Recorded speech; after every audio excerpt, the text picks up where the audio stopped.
Hello प्यारे मित्रों, कैसे हो आप सब। आई होप सब लोग मस्त ज़बरदस्त होंगे। आपका स्वागत है आपके अपने चैनल द होपर इंस्टीट्यूट में। आज हम आपको एक नई सीरीज शुरू करने वाले हैं यूट्यूब पे, जो होप सीरीज के नाम से होगी, जिसमें 5 क्वेश्चन आपको रेगुलर हम कराएंगे। होप सीरीज के तहत अलग अलग टॉपिक से 5 क्वेश्चन हर रोज़ हम आपको कराया करेंगे। इसी में 5 क्वेश्चन, ठीक है। आइए ज़रा देखते हैं। 5 क्वेश्चन अलग अलग टॉपिक के रोज़ आपको हम होप सीरीज के माध्यम से करवाएंगे। अलग अलग टॉपिक के 5 क्वेश्चन होंगे। अब ज़रा देखते हैं। सबसे पहला क्वेश्चन क्या है। 300 रुपये के 100 सेब खरीदे जाते हैं, उसमें से 4 सेब सड़े हुए निकल जाते हैं। फिर शेष सेब को 50 रुपये प्रति दर्जन पर बेच दिया जाता है, तो निबल लाभ क्या होगा। अब देखो 300 रुपये की आपने क्या किया, 300 रुपये के 100 सेब खरीदे हमने, मतलब 300 रुपये के 100 सेब मतलब 3 रुपये का एक सेब। 3 रुपये का एक सेब आपका पड़ा। 100 रुपये के 300 रुपये के 100 सेब खरीदे, ठीक है। तो 100 सेब ये जो है आपके 3 रुपये का एक सेब पड़ा। समझते रहे ना आप लोग, हमने उल्टा लिखा है इसको। देखो इस तरीके से लिखो, 100 सेब हमने 300 रुपये में खरीदे, ठीक है। अब एक सेब 3 रुपये का पड़ा, एक सेब 3 रुपये का पड़ा। फिर क्या कह रहा है कि 4 सेब सड़े निकल जाते हैं। 4 सेब मतलब 3 गुणे 4, तो ये हो जाएगा 12 रुपये के आपके बेकार निकल जाते हैं इससे, ठीक। उससे हमसे नहीं मतलब, 12 निकल जाते हैं। 4 सेब आपके सड़े निकल जाते हैं। हमारे पास थे कितने, 100 सेब। 100 में से 4 निकल गए माइनस, बचे कितने, 96 बचे। अब 96 जो आपके बचे वो क्या कह रहा है कि उतने से 12 दर्जन के हिसाब से, एक दर्जन के 50 रुपये दर्जन के हिसाब से बेच दिए जाते हैं। अब ये जो 96 से बचे, देख लो कितने दर्जन है, 12 8 96, ठीक है। 12 8 96 होते हैं, तो ये 12 8 96 होते हैं, तो 8 दर्जन आपके जो सेब बचे, ठीक है। 8 दर्जन 50 रुपये के हिसाब से बेच लो आप, तो 8 पंचे 40, 400 के सेब बिक गए। हमने खरीदा कुल कितने था, 300 का। 300 का खरीदा था, तो आपके 100 रुपये बच गए। 100 रुपये आपका लाभ हो गया। समझ गए आप लोग। देखो सिंपल सा क्वेश्चन था। 300 रुपये के 100 सेब खरीदे गए, उनमें से 4 सेब सड़े हुए निकल गए। फिर शेष सेब को 50 रुपये प्रति दर्जन के हिसाब से बेच दिया गया। निबल लाभ क्या होगा। देखो 50 125 150 को 100 दे रखा था। 100 सेब हमने 300 के खरीदे, 100 सेब 300 रुपये खरीदे। 3 रुपये का एक सेब पड़ा, तो 3 चुको 12 रुपये बेकार हो गया। उसे हमसे मतलब नहीं, छोड़ो। 4 सेब देखना है। 100 में से 4 सेब निकल गया, 96 बचे। 96 को देखना कि कितने दर्जन, एक दर्जन 12 केले या 12 दर्जन 12 सेब, जो भी मान के चलो, 12 चीज़ें होती है एक दर्जन में। एक दर्जन इक्वल टू 12, ठीक है। तो 12 से हमने इसको डिवाइड कर दिया, तो आपके बचे 8 दर्जन। फिर क्या करें, एक दर्जन 50 रुपये के, तो 8 से 50 की मल्टीप्लाई करा दिया, 400 आ गया। 400 माइनस 300, 100 रुपये आपके लाभ बचा। 100 रुपया। आई होप सब लोग समझ गए होंगे। 100 रुपये आपका लाभ बचा, ये वाला आपका आंसर हो जाएगा। समझ गए आप लोग। अब चलते हैं नेक्स्ट क्वेश्चन की तरफ। देखो ये क्वेश्चन आपका लाभ हानि का है। देखो हमने टॉपिक पढ़ाया नहीं, लेकिन यहाँ बता रहे हैं, जब पढ़ाएंगे तो आपको डिटेल में पढ़ाएंगे, लेकिन हम ये क्वेश्चन आपको यहाँ बता रहे हैं। 50 प्यालों का विक्रय मूल्य, 50 प्यालों का लागत मूल्य 40 प्यालों के विक्रय मूल्य के बराबर होता है। अब लागत मूल्य जो आपका होता है, लागत मूल्य को हम लोग CP बोलते हैं, ठीक है।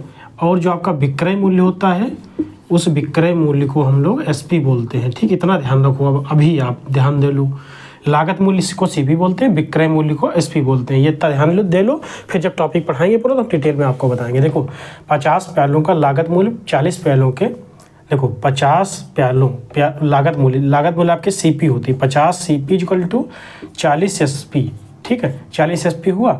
फिर क्या करेंगे हम लोग, CP अपान SP कर लेंगे, तो ये हो जाएगा 40 अपान 50। ये काटेंगे तो 4/5 हो जाएगा। अब क्या कह रहा है, इस क्रय मूल्य में लाभ प्रतिशत बताइए। अब देखो लाभ हमेशा CP पे निकाला जाता है, मतलब लागत मूल्य पर ही लाभ निकाला जाता है। तो देखो ये जो है, ये आपका SP है, मतलब 4 + 1 बेचा हुआ 5, मतलब 5 में बिका है, 4 में खरीदा, 5 में बेचा, 1 रुपये का लाभ। तो 1 अपान में कितना, CP। हमेशा CP से ही, जब तक विक्रय मूल्य पर ना बोले कि लाभ निकालना है, तब तक आप नहीं। जब तक ऐसे क्रय मूल्य लाभ निकालेगा, लाभ हानि हमेशा CP पे ही लेंगे। लेकिन जब बोल देगा खुल के कि यहाँ पे विक्रय मूल्य पर लाभ हानि बताइए, तब जो है हम लोग विक्रय मूल्य रखेंगे नीचे, वरना CP ही रखा जाएगा, ठीक है। इस तरीके से हम लोग इसको सॉल्व करेंगे, तो 25% आपकी वैल्यू आ जाएगा। समझ गए आप लोग। 25% आपका लाभ हो जाएगा, ये प्रॉफिट हो जाएगा। प्रॉफिट को P से लिखते हैं हम लोग। देखो 50 प्यालों 50 CP इक्वल टू 40 SP, मतलब 40 में बेचा हमने, CP अपन SP कर दिया, 40 अपन 50 हो गया, फिर 1/4 इंटू में 100 कर दिया, फिर P इक्वल टू 25 निकल के आ गया। समझ गए आप लोग। अब चलते हैं नेक्स्ट क्वेश्चन की तरफ प्लीज। आइए जरा ये वाला क्वेश्चन भी देखते हैं। ये भी क्वेश्चन हमने आपको पढ़ाया नहीं है, ये एलसीएम का क्वेश्चन है। एलसीएम एचसीएफ का जब टॉपिक हम पढ़ाएंगे तो आपका डिटेल में बताएंगे। तब तक के लिए थोड़ा सा जो हम बता रहे हैं उस तरीके से आप समझ लो इसमें कैसे काम करता है। देखो 3 अंकों की बात संख्या बताइए। 3 अंक आपके 3 अंक की सबसे बड़ी संख्या होती है 999। ठीक है, समझते रहना। फिर क्या कह रहा है क्वेश्चन कह रहा है कि 3 अंकों की, अब देखो 999 होती है, लेकिन अब इसमें क्या कह रहा है 3 अंकों की वह संख्या बताइए जिसमें 2 3 5 11 से विभाजित करने पर प्रत्येक स्थिति में शेषफल है। प्रत्येक स्थिति में शेषफल आएगा। अब देखो तो हम लोग क्या करेंगे 2 5 9, 11 इस तरीके से इसका एलसीएम ले लेंगे। तो एलसीएम इसमें देखो ऐसा कोई नंबर ही नहीं जो कट रहा हो एक दूसरे से, तो सीधा मल्टीप्लाई करा देंगे। तो 2 पंचे 10 की मल्टीप्लाई जब हम लोग 9 में कराएंगे तो 90 हो जाएगा। ठीक है, 90 की मल्टीप्लाई 11 में कराएंगे, 11 99, 990 आपका एलसीएम आएगा। फिर क्या कह रहा है कि एक शेषफल बच जाता है प्रत्येक स्थिति में, चाहे कुछ भी कर तो एक इसमें ऐड कर देंगे, बस ये 991 आपका आ जाएगा। समझ गए आप लोग, ये 991 आ जाएगा। देखो क्वेश्चन क्या कर रहा है, यहाँ पे सबसे बड़ी संख्या ये होती है, लेकिन इसके अकॉर्डिंग जो 2 5 9 11 से विभाजित करने प्रत्येक स्थिति में यही आएगी आपकी। ठीक है, समझ रहे हैं आप लोग। देखो 3 अंकों की वह संख्या बताइए जिसमें 2 5 9 और 11 से विभाजित करने प्रत्येक स्थिति में शेषफल एक आए। तो हमने इसका एलसीएम निकाल लिया, ये हो गया 990 आपका एलसीएम आया। फिर कह रहा है एक शेषफल बचता है प्रत्येक स्थिति में, तो हमने एक इसमें ऐड कर दिया तो 991 हो गया। आई होप सब लोग समझ गए होंगे। सिंपल सा क्वेश्चन था। चलते हैं नेक्स्ट क्वेश्चन की तरफ। आइए जरा ये क्वेश्चन देखते हैं। बहुत सिंपल सा क्वेश्चन है, वर्क एंड टाइम का क्वेश्चन है। देखो ये तो हमने आपको पढ़ाया भी है। ए बी हम लोग पहले सबसे पहले एलसीएम ले लेते हैं। ए बी जो है 8 दिनों में किसी कार्य को कर लेते हैं। फिर क्या कह रहा है बी सी आपके 24 दिनों में काम को कर लेते हैं। फिर सी और ए ये आपको काम को करते हैं 8 सही 4/7 दिन में। अब देखो इन तीनों का एलसीएम जब लेंगे तो हम लोग एलसीएम ले लेंगे 120। ठीक है, देखो 8 7 बटे 56 60/7 इसकी वैल्यू आपकी है 60। तो हम लोग क्या करेंगे, देखो 8 तो 15 8 120 होता है, 24 5 120 होता है। ठीक है, 24 5 120 होता है। अब क्या करेंगे 60 दूना 120 होता है, तो 7 दूनी 14, क्योंकि जब दूना हो जाएगा तो 2 की मल्टीप्लाई 7 में करा देंगे 14, इस तरीके से हो जाएगा। अब हम लोग क्या करेंगे, देखो 2A + 2B + 2C इन तीनों को ऐड कर लिया तो इनकी वैल्यू आएगी 15 5 20 और 14 34 आएगी। देखो ना, हमने इन तीनों को ऐड कर लिया, इनकी इफिशियंसी ऐड कर लिया तो आपकी 34 आई। अब देखो A + B + C = 34 बटे में 2, तो ये 17 आ जाएगी आपकी। समझ गए आप लोग, ये कट जाएगा तो 17 आ जाएगी। 17 A + B + C हो गई।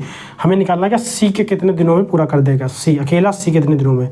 अब देखो C को पूरा करने के लिए A + B की वैल्यू यहाँ पे रख देंगे, तो 15 वैल्यू इसमें माइनस करें तो C = 2 आपको आपकी वैल्यू यहाँ पर रख दी जाएगी।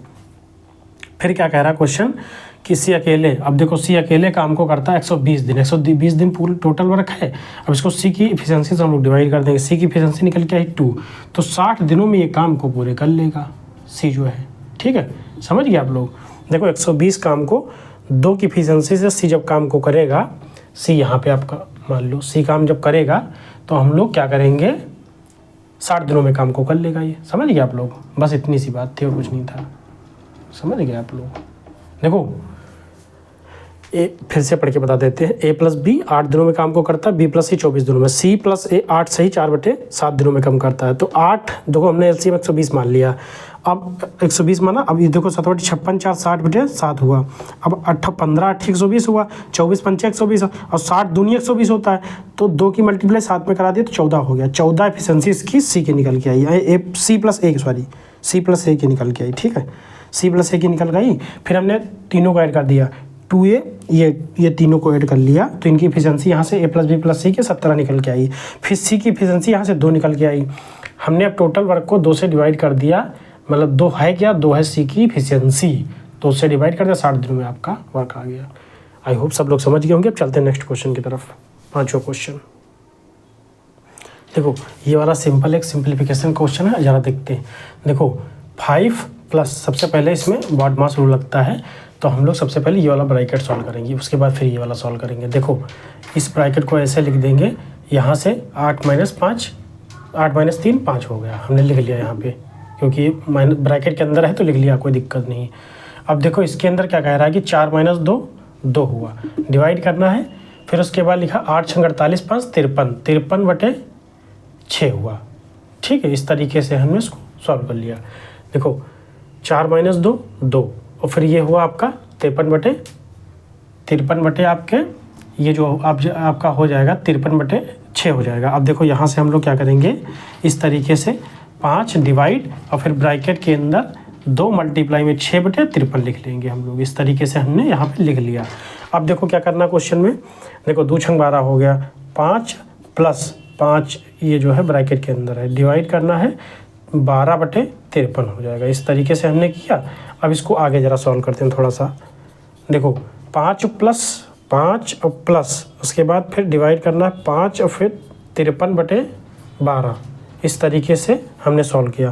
5 प्लस फिर उसके बाद 5 × 53/12 इस तरीके से हमने सॉल्व किया। अब देखो 5 × 15 5, अब देखो ऊपर थोड़ा लिख लेते हैं कि नीचे शायद दिखेगा नहीं आपको।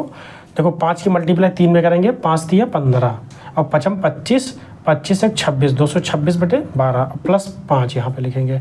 अब 12 × 5 60 60 फिर इसमें ऐड कर देंगे, तो जब 60 60 100 तो ये हो जाएगा 325 325/12 इस तरीके से ऐड हो जाएगा, क्योंकि 12 × 5 = 60 और यहाँ पे 265 है ही है, तो 60 60 120 तो ये 325 25/12 इस तरीके से आपका ये सॉल्व होके आ जाएगा।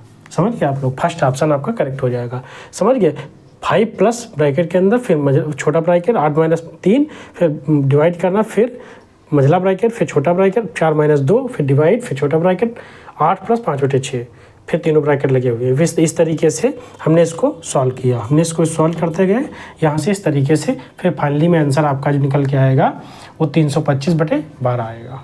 समझ गए आप लोग, समझ गए, आई होप सब लोग समझ गए होंगे। बहुत सिंपल सा क्वेश्चन था, बहुत प्यारा सा क्वेश्चन है ये, आपकी होप से बहुत बेनिफिट देगी आपको, क्योंकि इसमें हर टाइप के क्वेश्चन मिलेंगे। 5 क्वेश्चन 5 टॉपिक से मिलेंगे आपको। ठीक है, समझ गए आप लोग। आई होप सब लोग लाइक शेयर सब्सक्राइब जरूर करिए, अपने दोस्तों के पास जरूर शेयर करना।